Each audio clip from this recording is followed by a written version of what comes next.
I'm with Jonathan Feldstein from Genesis 123 Foundation. Jonathan, have you been extremely busy since October the 7th?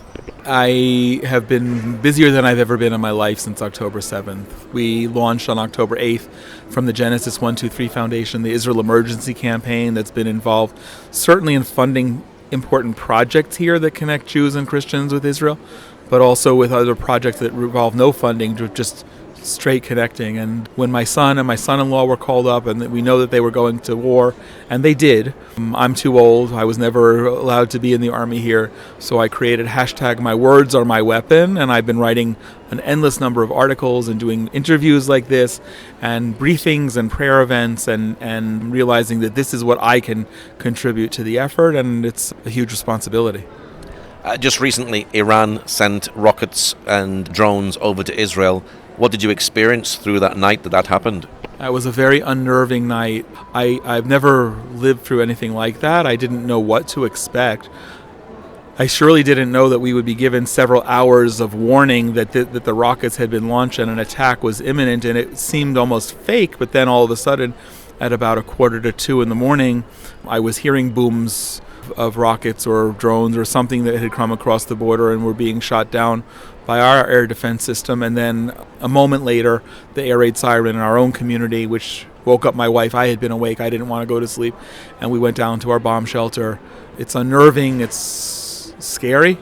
It's scary also not knowing where your kid... Well, our family WhatsApp group was, pun intended, I suppose, blowing up with each of the kids reporting from their respective locations where they were. And ironically, it was my one youngest son who had none because he was in the center of the country. But whether it's my kids studying in Ariel, who are in Ariel University, or my kids living in Jerusalem, or my other daughter and ourselves living where we live in the Judean mountains, we all had that experience. I'll just share this. One couple of days ago, I went to visit my grandchildren. I have three, and my 3-year-old grandson said to me, Saba, which is grandpa, we had rockets last night, siren last night. Right, this must have been on Monday. And I said to him, well, he said, we had rockets last night, and I cried. 3 years old. And this was an unprovoked conversation. He just announced it to me as if he had oatmeal for breakfast. It was that mundane. And I asked him, why did he cry? And he said, well, because I was scared.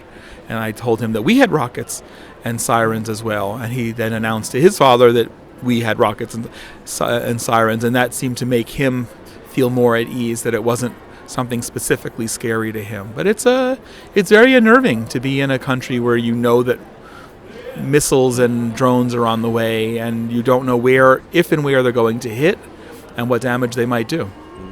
Did it seem funny waiting for 2 hours, knowing that rockets are coming in your direction? And how long did you actually spend in the bomb shelter? Well, we only spent about 10 minutes in the bomb shelter. That's the protocol. I think maybe even a little bit less. The reason you're supposed to spend 10 minutes in the bomb shelter is for the fallout from things overhead. And I didn't believe that even if there was fallout, that it was going to come through the roof of our building into our home 2 stories down. So I felt pretty confident. I wasn't outside filming, but I felt pretty confident that shrapnel was not going to hit me in the head. But yeah, waiting for hours like that, watching the progression of it, understanding that there was the beginnings of an international coalition was surreal. That's really the only word, but surreal and scary, because we didn't know that everything was going to be shot down the way it was. That's miraculous. That's incredible, and I'm in awe of that. But I also am in shock that any country would be as brazen in doing what Iran did, not knowing that we were going to be able to shoot down most of their projectiles.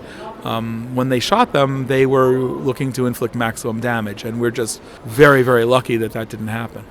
Were you surprised with the help that you received? America was shooting down, the UK was shooting down, even Jordan and Saudi Arabia were helping out Israel. Yeah, indeed. That's very shocking, especially Jordan and Saudi Arabia. I understand why they have their reasons for doing it. We all should be allied against Iran on this, because Iran does have pose the same threat to everybody. I think in most instances, specifically the UK and the US, they were in it less to protect Israel and more to protect there from being an escalation. Because if there had been a major attack that hit and killed people here, our retaliation would have been severe and potentially immediate. And that didn't happen. And we saw then the next day President Biden say to the prime minister that, well, you should consider it a success, a victory, that nothing happened. It's not a victory when someone shoots rockets at your country and drones intending to kill the maximum number of people. It's a miracle, but it's not a victory. And I'm curious as to what the intentions are of this coalition and to what extent that they might be truly holding Israel back from a proper response, which I think is necessary, as compared to even possibly participating in a proper response, which I believe is obligatory. This is speculation, but what do you think Israel's response will be? And do you think Netanyahu will want to take out Iran's nuclear capability, because it's always been a big threat and a big thing that he's talked about a lot? Yeah, the nuclear capability is a big threat, and I would think that if we have a major response against Iran in Iranian territory, that the nuclear facilities, the IRGC, the Revolutionary Guard, the bunkers, and I'm sure we know where the bunkers are, of the Ayatollahs and the mullahs that are the leaders of the Islamic regime. I think we know where those are, and I think those are all probably legitimate targets. It would certainly, their air defense systems would be another, because we would have to go in with a lot of airplanes, and they could threaten those planes. So that would be one as well. It's very hard to imagine because what we do know is that Israel's getting a lot of pressure from the West, specifically, not exclusively, not to engage Iran in a significant way that's going to escalate. However, we were talking about this before, all Iran really needs to do is unleash Hezbollah and instruct Hezbollah, which is, some people have referred to it not as a proxy, but a wholly owned subsidiary of Iran. If they were to release hundreds or indeed thousands of the hundreds of thousands of rockets and missiles that they have, that'll be a devastating attack on Israel. And frankly, I don't see that as being unlikely. That would be a big shock to Israel, wouldn't it, if they were able to fire so many rockets? Would the Iron Dome be able to cope with that? So let's assume that the Iron Dome could cope with it, and let's assume that they only fired 1,000 rockets, although we understand that they have the capability of firing thousands potentially at one time or over a period of hours. But let's just play with a round number, 1,000. If the Iron Dome has a 90% success rate, they fire 1,000, that means 100 are still getting through. And these are not the more crude missiles and rockets that are coming from Gaza, from Hamas, but these are actually very sophisticated. And you know this, that Israel has been jamming GPS in the center and northern parts of the country because many of their missiles are GPS guided. So they have the ability for much greater range, much greater payload, and much greater accuracy. And again, if 1 in 10 were to get through, and they fire 1,000, that means 100 targets are being hit with accuracy, and that's quite scary. Now, on October the 7th, there was a genocide here in Israel by Hamas. Have you been down to some of those communities to visit the communities after this genocide?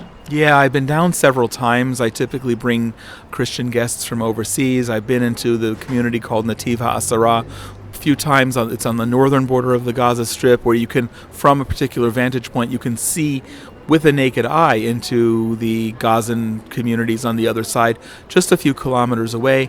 You can hear shooting still going on as of the last time I was there.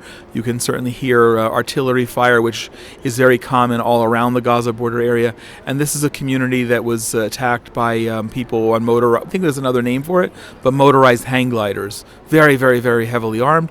And their whole assault on this community and other communities like it was quite devastating on October 7th. I've been as close as allowed to the Erez checkpoint, which used to be the civilian way to get through for you as a journalist, for medical transfers, for business people to go through, for people coming to visit families on either side of the border. That was attacked and closed more or less since October 7th.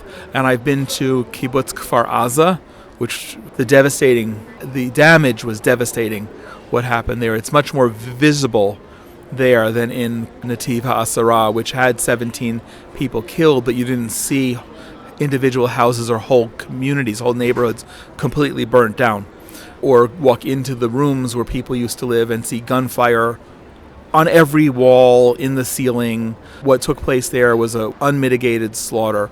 I've been to the site of the Nova Music Festival that a few times, and it's hard to imagine, but I think the number 370 Israelis were people were killed there on site, and from which another 40 or 50 were taken hostage, and many people badly injured as a result. And I've been to, I don't know if it has a specific name, but I call it the graveyard for cars, and it's thousands of them, many of which were completely scorched, many of those with people inside them, living people that were burnt to ashes. We were talking in a previous conversation about ashes of the red heifer. These are human beings who were made into ash, and many other cars where you could see the damage and evidence that these cars were all an assault. And I've been, and of course to Sderot, which is the city on the Gaza border that's at its closest, only 700 meters from the Gaza border. What will they do with these cars? Will they bury them, or will they keep them there as a monument and a reminder? And also at the Nova Festival, do they have something as a memorial there as well, because so many people died? So the cars first, it's unclear what's going to happen with them. There was an idea, because of the sanctity of life in Judaism, that even with every human remain, even ashes, they need to be buried. And it's very hard to bury. I wouldn't even begin to know the cubic volume of space that one would have to bury, and I don't know where or how that would happen and to sanctify it. So I don't know what the plan is, but I know that they're being protected because these are, sacred is not the right word, but most, if not all of these vehicles, human beings were killed, and that needs to be treated with respect. What will happen if we're going to dig a hole big enough to put them all in somewhere? I don't know. I don't imagine they'll be put as monuments anywhere, but I don't know. As for the Nova Festival site, I've referred to it as a cross between Woodstock and Auschwitz, where you see today pictures that have become mini memorials of every single person who was killed there and the people who were taken hostage from there. And it's in the middle of a beautiful field, surrounded by trees. It's pristine, it's gorgeous. It's a place that you would go to take your family for a picnic, or take your dog and and throw a ball, and the dog to run as far and as fast as the dog can to catch the ball and bring it back to you, or just a beautiful place. But when you think of it as a field where there was unmitigated slaughter, and in such inhuman ways as well, it's very hard to be there. It's very, very sobering, very sad, very overwhelming. How has the Christian community responded to all of this? Christians are coming. First of all, kudos to anyone who's coming here now to be part of solidarity trips, to bear witness. We need that, and it's pretty safe, minus when rockets are coming in from Iran. It's pretty safe. The response is overwhelming from my Christian friends that I've taken down there. It's grief, abundant grief, uncontrollable tears in many ways, and reaffirmation of the need to stand with Israel and support Israel and the Jewish people. Have the people who've been evacuated from the south gone back home yet, or are they still in hotels? Good question. I know this, in Sderot, which is a city of about 35,000, about 90% are back. And that's very significant because as recent as the end of November, when I was there the first time, Sderot was a ghost town, to the point that there was no traffic. You saw no people walking on the street, and there were no stores open. Nothing was open. Over the weeks and months that I would go back, you would see progressing life coming back. The last 2 times that I've been there, maybe 3, it's something very beautiful. You're seeing old people walking in the streets. You're seeing kids out riding their bikes and their scooters, playing in the streets. And what that means is not only that life has gone back, but these people feel safe being home in their community. And that's very, very significant. As far as the other small communities, Nativ HaAsara has nobody living there. Kfar Aza has nobody living there. And these are my personal experiences. I understand Kibbutz Be'eri may have a few that have gone back, but by and large, nobody is living there yet. Most of those people are still living in hotels or other rented facilities around the country. Now, on a positive note, you have published a new book called Israel the Miracle. Tell us about that. Sure. The book was published 2 weeks before the war exactly, and it was a vision that God gave me in October of 2022 2022 to compile a book of essays by 75 Christian leaders from all over the world writing about why Israel was significant. And we forget that we're still in the midst of Israel's 75th year of independence, so that's why the number 75 was significant. It's historic because no one's ever done anything like this. And you are flipping through it, the diversity in terms of ethnicity, the diversity in terms of denomination, the diversity in terms of age, people from their 20s until their 90s, and in terms of geography, from every continent except Antarctica. Christian leaders writing about why Israel is significant and why Israel should be significant to Christians everywhere, and it's presented in a stunning format as a coffee table book rather than just a book of text. So it's something that you do more than read, you actually interact with, and the contention that I make, because I experienced it with my own grandchildren, is because the pictures are so stunning, you can sit your grandchild or child on your lap, and you can read one essay of 800 or 1,000 words and explain that to your child or grandchild and have a really meaningful multi-generational experience. And we've gotten tremendous reviews, tremendous feedback, tremendous media. And one man from Texas wrote to me recently that he was so excited to receive his book that when he received it, he opened it and read it from cover to cover without stopping. Wow. Yes. How can people get a hold of this book? So the book is available at israelthemiracle.com. I would encourage people who are not in the U.S. maybe to reach me first, because it's a heavy book. It weighs a little over 1.5 kilos, and it's heavy to ship, and most of our books are in the U.S., but we do have copies here in Israel. And I want to figure out a proper way of distributing it in the U.K. and the rest of Europe. And we're actually, as of today, talking about distribution, creating a Spanish edition and distributing it in the Americas, possibly an edition in Africa. The shipping costs are very high because it's so heavy, and I want people to get the book, please do, but I also want people to realize that the book is not cheap as it is. It's a beautiful coffee table book, but I don't want people to end up spending as much money to buy the book as it in shipping. So we'll figure out a way. There's a contact us part through the website. Please be in touch. Maybe we can get carton or 2 cartons of books to a person or their ministry, and we'd like to figure out a way to do that. But israelthemiracle.com is the way people can connect with us. What is your prayer for Israel at this very difficult time? My prayer for Israel, first and foremost, is that we retain at least a level of the solidarity that we've been experiencing since October 7th. Before October 7th, we were experiencing unprecedented disunity here in the state. October 7th, we experienced an unprecedented attack on all of us, which created unprecedented unity. We're seeing the unity starting to come apart at the edges.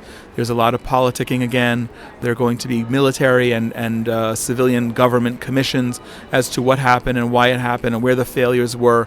But I think what we need to understand as a people is that we, even with all of our very, very good friends, Christians all over the world, we still have first and foremost responsibility for ourselves and therefore for one another. We need to keep a sense of that unity. We need to, even with differing opinions politically, differing opinions as to how we progress with this war and to bring the hostages home. And my prayer, of course, is that we will succeed militarily, that we will do so with as little carnage, frankly, on either side as possible, and that all of the hostages, whether dead or alive, will be released soon, immediately, tomorrow, because the pain that those who are alive are suffering and the families of all of them that are going through is unspeakable, and no one should have to suffer that. You are helping people here in the land. What is your website for people who'd like to know more about the work that you're doing and also perhaps want to bless Israel as well? Right. So the Genesis 123 Foundation can be reached at genesis123.co. Of course, there's a link from our website at genesis123.co to the Israel the Miracle website. So that's sort of the one stop for everything that we're doing. We are listing a lot of the projects that we're funding. There's something that's very special that we're doing, and maybe you and I should have another conversation about it in a couple of weeks. On May 15th, beginning at 7 p.m. Israel time, we're sponsoring the Global Prayer for Israel, 7 hours of live prayer by Zoom from 5 continents, with people praying that the hostages be freed, that the IDF will be successful and safe, and praying that God will change the hearts of our enemies. And people can contact me also through the Genesis123.co website for information about that. Okay, Jonathan, well, thank you very much for sharing today. Always a delight, Paul. Thank you.